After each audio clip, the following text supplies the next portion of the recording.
বনে সবাই সিংহকে রাজা মনে করেই সম্মান করত।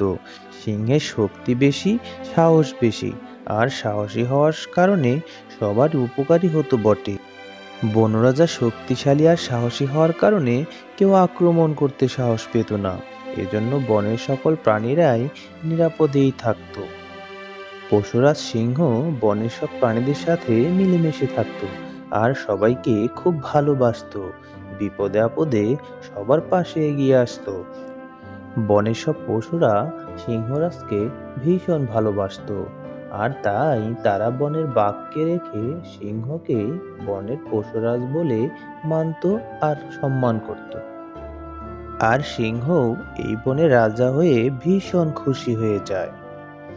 এভাবে কিছুদিন পর সিংহ রাজা দেখতে পেল এত বড় বন আর সব পশুদেরকে সঠিকভাবে সেবা দেওয়া তার একার পক্ষে সম্ভব হচ্ছে না। কিন্তু কাউকে যে সে সাথে নেবে এমন কাউকেই সে বনে দেখতে পাচ্ছে না। আর কাউকে সঙ্গে নিবেই বা কি করে? যদি কাউকে সঙ্গে নেয় তাহলে সে তো কিছুদিন পর নিজেকেই রাজা হিসেবে দাবি করবে। একদিন সিংহরাজ তার গুহার ভিতরে বসে বসে চিন্তা করছিল, আর সে নিজে নিজেই নিজের সাথে কথাও বলছিল। আচ্ছা, আমি যদি একজন মন্ত্রী নিয়োগ করি তাহলে কেমন হয়? সে আমার সাথে থাকবে, আমার কাজে সাহায্য করবে। এতে আমার বনরাজ্য পরিচালনা করতে অনেক সহজ হয়ে যাবে। সিংহরাজের যেমন ভাবনা তেমন কাজ। একদিন সিংহরাজ বনের সবাইকে ঘোষণা দিল, হে আমার বনবাসী বন্ধুরা, আমি সিদ্ধান্ত নিয়েছি আমার বনরাজ্যে একজন যোগ্য আর সাহসী ও বুদ্ধিমান মন্ত্রী নিয়োগ দিব। সিংহের কথা শুনে সবাই এই ভেবে খুশি হলো যে এখন বনে সেবার মান অনেক বাড়বে। সিংহ রাজা তার মন্ত্রীর ভালো ভালো বুদ্ধি নিয়ে আরো ভালো ভালো কাজ করতে পারবে। বনের সবাই আরো বেশি সুযোগ সুবিধা পাবে। কিন্তু একটা সমস্যা হয়ে গেল যে সিংহের এমন কথা শুনে অনেকেই মন্ত্রী হতে রাজি হলো। আর মস্ত বড় হাতি বলল, রাজা মশাই, আমি মন্ত্রী হব। আমি অনেক বড় আর অনেক শক্তিশালী, আর অনেক বড় বড় কাজও করতে পারি। তাই মন্ত্রী হওয়ার যোগ্যতা শুধু আমারই রয়েছে। এদিকে হরিণও বলল, রাজামশাই, রাজামশাই, আমি অনেক জোরে জোরে দৌড়াতে পারি, আর দৌড়িয়ে দৌড়িয়ে আমি বনের সব পশুদের বিপদ সম্বন্ধে সতর্ক করতে পারবো। আর তাই এই বনের মন্ত্রী হওয়ার যোগ্যতা কেবল আমারই রয়েছে। Pack pack pack pack pack pack pack pack. না না রাজা মশাই, আসলে আমি অনেক বড় বড় ডিমও দিয়ে থাকি, আর আমার ডিম খেয়ে অনেক পশুরাই জীবন বেঁচে যায়। তাই এই বনের মন্ত্রী হওয়ার অধিকার তো শুধু আমারই থাকতে পারে। এভাবে বনের অনেক পশুরাই নিজেকে মন্ত্রী বানানোর জন্য আপ্রাণ চেষ্টা করে গেল। আর শিয়াল অবশেষে বলল, রাজামশাই, রাজামশাই, আমি তো ভীষণ বুদ্ধিমান, আর আমার বুদ্ধি সম্বন্ধে বনের সব পশুরাই জানাজানি আছে। আমাকে যদি মন্ত্রী করেন তাহলে আমি ভিন্ন ভিন্ন বুদ্ধি দিয়ে আপনাকে অনেক সাহায্য করব। সিংহরাজ বনের সব পশুদের এমন আবদার শুনে ভীষণ চিন্তায় পড়ে গেল। আর সে কি করবে এটাও বুঝতে পারছিল না। আর মনে মনে সিংহ ভাবল, আমি তো মাত্র একজন মন্ত্রী নিব। এত মন্ত্রী নিলে তো নিজেদের মধ্যে মারামারি বেঁধে যাবে। তখন আমার রাজা নিয়েও টানাটানি লেগে যাবে, আর বাঘ এসে এই রাজ্য দখলও করে নিবে তখন। আর এখন আমার কি করা উচিত সেটাও তো বুঝতে পারছি না। অনেক চিন্তা ভাবনার পর সিংহ নিজের মাথায় একটা বুদ্ধি আঁটলো। সে চিন্তা করলো, যারা যারা মন্ত্রী হতে আগ্রহী আমি তাদের একটা পরীক্ষা নিব।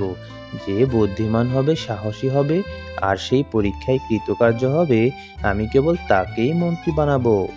আর এতে করে একজন যোগ্য, সাহসী আর মেধাবী একটা মন্ত্রী বের হয়ে যাবে। আর সে বনের সমস্ত কাজে আমাকে সাহায্যও করতে পারবে। অবশেষে শেয়ালই বনের মন্ত্রী হওয়ার যোগ্যতা অর্জন করলো। সে পশুরাজ সিংহের সকল পরীক্ষায় কৃতকার্য হয়ে গেল আর মন্ত্রীও হয়ে গেল। আর এরপর বনের সব পশুরা শিয়ালকে মন্ত্রী হিসেবে অভিনন্দন জানাল। এভাবে সিংহ রাজা শিয়ালকে নিয়ে ভালোই তার মন্ত্রী পরিষদ পরিচালনা করছিল। সিংহ রাজা বনের যেখানে সেখানে যাওয়া আসা করত আর সাথে শিয়ালকে নিয়েও যেত। একদিন বনের ভেতর দিয়ে দুজন হাঁটছিল। এমন সময় শিয়াল সিংহ রাজাকে বলল, দেখুন রাজামশাই, আমরা রাজা আর মন্ত্রী হয়েও নিজেদের খাবার নিজেরাই সংগ্রহ করে থাকি, আর ব্যক্তিগত সময়ে আমরা রাজ্য পরিচালনা করে থাকি। এতে আমরা নিজেদের সুযোগ সুবিধা থেকে অনেক বঞ্চিত হচ্ছি। কিন্তু আমরা যে দুজনে মিলে বনের সব পশুদের সেবা দিচ্ছি, বনের পশুদেরও তো উচিত আমাদের জন্য কিছু করার। আর আমার কথা বা বাদই দেন, আপনি রাজা হয়েও বনের ভিতরে কষ্ট করে খাবার সংগ্রহ করেন। তাহলে আপনি কিসের রাজা যদি কষ্ট করে নিজের খাবারই সংগ্রহ করতে হয়? হ্যাঁ, তোমার কথা তো ঠিকই, কিন্তু এখন আমরা কি করতে পারি মন্ত্রী মশাই? তুমি আমাকে একটা ভালো বুদ্ধি দিয়ে সাহায্য করো তো। রাজামশাই, আসলে ব্যাপারটা তো খুবই সহজ। কারণ বনের সব পশুরাই তো নিজেদের জন্য খাবার সংগ্রহ করে থাকে, আর তাদের সংগ্রহ করা খাবার থেকে যদি আমাদেরকে একটু একটু করে আমাদের গুহার সামনে রেখে যায়, তাহলে তো আমাদের আর কষ্ট করে খাবারই সংগ্রহ করা লাগে না। আর ওই সময়টা আমরা দুজনে বনের সব পশুদের সেবার কাজে নিজেদের মনকে ব্যস্ত রাখতে পারি। হ্যাঁ, কিন্তু মন্ত্রী মশাই, আমার বনের পশুরা তো এতে রাজি হবে না। বলবে আমরা তো নিজেরা খাবার সংগ্রহ করে খেতে পারি না, তাই রাজা আর মন্ত্রীর ক্ষমতা খাটিয়ে তাদের উপরে জুলুম করছি।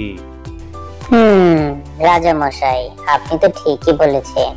আসলে তারা তো কোনোভাবেই তাদের কষ্টের খাবার সংগ্রহ করা আমাদের দিতে চাইবে না।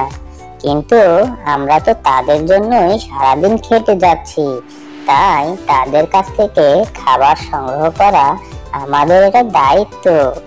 আপনি সবাইকে ঘোষণা করে দিন আর বলে দিন, কেউ যদি আমাদেরকে খাবার দিতে বাধ্য না হয়, তাহলে আমরা তাদেরকে আক্রমণ করব আর এই জঙ্গল থেকে তাদেরকে ঘাড় ধাক্কা দিয়ে বেরও করে দিব।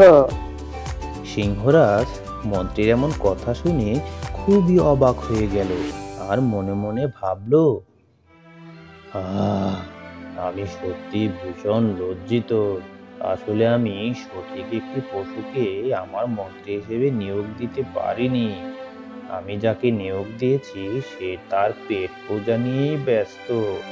বনের সব পশুদের ভালো মন্দ সে রাখার চেষ্টাই করেনি।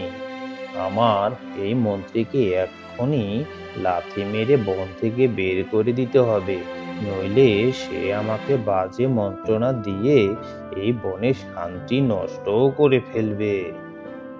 পাজি শেয়াল, তোকে নিয়োগ দিয়েছিলাম যাতে করে তুই আমাকে ভালো ভালো পরামর্শ দিয়ে বনের সব পশুদেরকে সেবা করার কাজে আমাকে আরো বুদ্ধি দিয়ে সাহায্য করতে পারিস, কিন্তু তুই কি না এমন বুদ্ধি দিলি যাতে করে আমি এই বনের পশুদের মন থেকে উঠে যাই। তোকে আমি এমন মারা মারবো যাতে সারা জীবন তুই মনে রাখবি। হুজুর, আমাকে মাফ করে দিন। হুজুর, আমাকে মাফ করে দিন, আমার ভুল হয়ে গেছে। আমি এমন ভুল আর কখনোই করব না। আপনাকে আর কখনোই বাজে কোনো পরামর্শ দেব না হুজুর।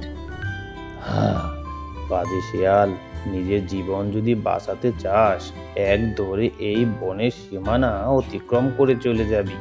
কখনো যদি তোকে এই বনের ভিতরে দেখি, এক থাবায় তোর ঘাড় আমি মটকে দেব। দুষ্টু শেয়াল এক দৌড়ে সেখান থেকে পালিয়ে গেল।